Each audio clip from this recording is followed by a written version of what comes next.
IPL 18 సీజన్లో మరొక రసవత్తరమైన match అభిమానులకి ఎంటర్టైన్ చేసింది. ఏదైతే ఊహించిన విధంగా స్టన్నింగ్ విక్టరీ కొట్టింది లక్నో సూపర్ జెయింట్స్. దాదాపు మరోసారి గెలుపు ముంగిట బోల్తా పడింది రాజస్థాన్ రాయల్స్.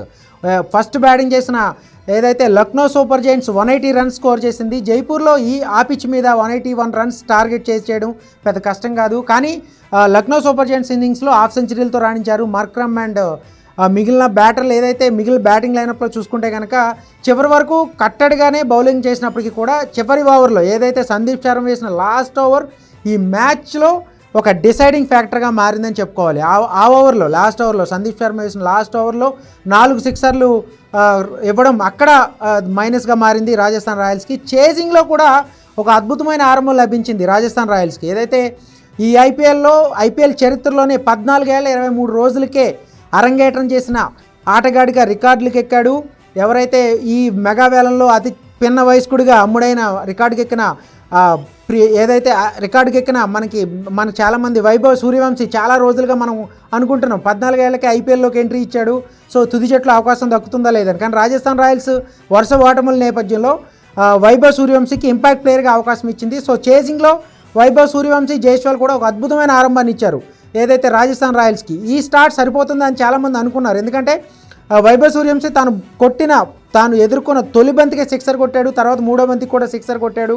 సో ఈ 34 రన్స్ చేశాడు. ఒక అద్భుతమైన కెరీర్ని ఇంతకు మించిన కెరీర్ని ఎవరు ఎక్స్పెక్ట్ చేయరు.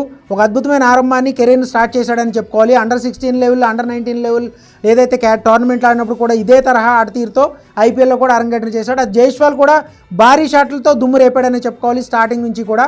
సో వీళ్ళ పార్ట్నర్షిప్తో పాటు తర్వాత జైస్వాల్, రియాన్ పరాగ్ పార్ట్నర్షిప్ దాదాపుగా రాజస్థాన్ని ఒక గెలుపు ముంగట నిలిపింది. కానీ చివర్లో లక్నో బౌలర్లు అద్భుతంగా పుంజుకున్నారు. ఈ సీజన్లో లక్నో బౌలర్లు పలుసార్లు అద్భుతాలు చేసిన సందర్భాలు మనం చూసాం. ముఖ్యంగా శార్దుల్ ఠాకర్ కానీ, అవేష్ ఖాన్ కానీ. సో ఈ మ్యాచ్లో కూడా అదే జరిగింది.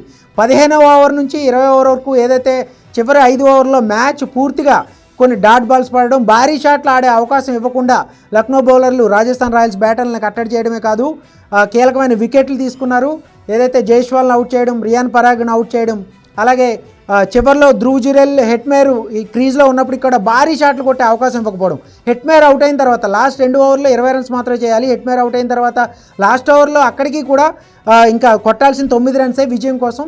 సో ఇక్కడ అద్భుతంగా బౌలింగ్ చేశాడని చెప్పుకోవాలి. అవేష్ ఖాన్ కేవలం 2 పరుగుల తేడాతో గెలిచింది లక్నో సూపర్ జెయింట్స్. ఒక విధంగా లక్నో సూపర్ జెయింట్స్ గెలిచింది అనే దానికంటే ఇక్కడ రాజస్థాన్ రాయల్స్ చేజేతులా ఓడిపోయిందని చెప్పుకోవాలి. ఎందుకంటే దాదాపుగా ఈజీగా గెలవాల్సిన మ్యాచ్ ఇది. గతంలో కూడా 2-3 మ్యాచ్ల్లో ఇటువంటి పరిస్థితినే రాజస్థాన్ రాయల్స్ ఫేస్ చేసింది. ఈ మ్యాచ్లో కూడా అదే పొరపాట్లతో, అదే తప్పిదాలతో, అదే బ్యాటర్ల వైఫల్యంతో, ఎటువంటి ఒత్తిడి లేకపోయినా తమంతట తాముడు ఒత్తిడికి లోనై ఈ మ్యాచ్ని చేజార్చుకుందని చెప్పుకోవాలి రాజస్థాన్ రాయల్స్.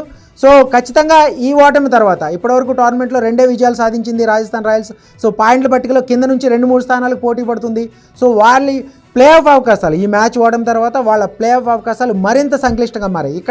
ఇక్కడి నుంచి మిగిలిన ప్రతి మ్యాచ్లోనూ గెలిస్తే తప్ప ప్లే ఆఫ్ అది కూడా అన్ని మ్యాచ్లు గెలిచినా మెరుగైన రన్ రేట్తో గెలవాలి. మిగిలిన జట్ల మీద వాళ్ళ ఫలితాల మీద ఆధారపడి ఉండాల్సిన పరిస్థితి. సో ఒక విధంగా చేజేతులారా గెలుపు ముంగిట బాల్తో పడడంతో అటు ప్లే ఆఫ్ అవకాశాలు కూడా సంక్లిష్టంగా మార్చుకుంది రాజస్థాన్ రాయల్స్. ఈ విజయంలో ఖచ్చితంగా లక్నో బౌలర్లకే పూర్తి క్రెడిట్ ఇవ్వాలి.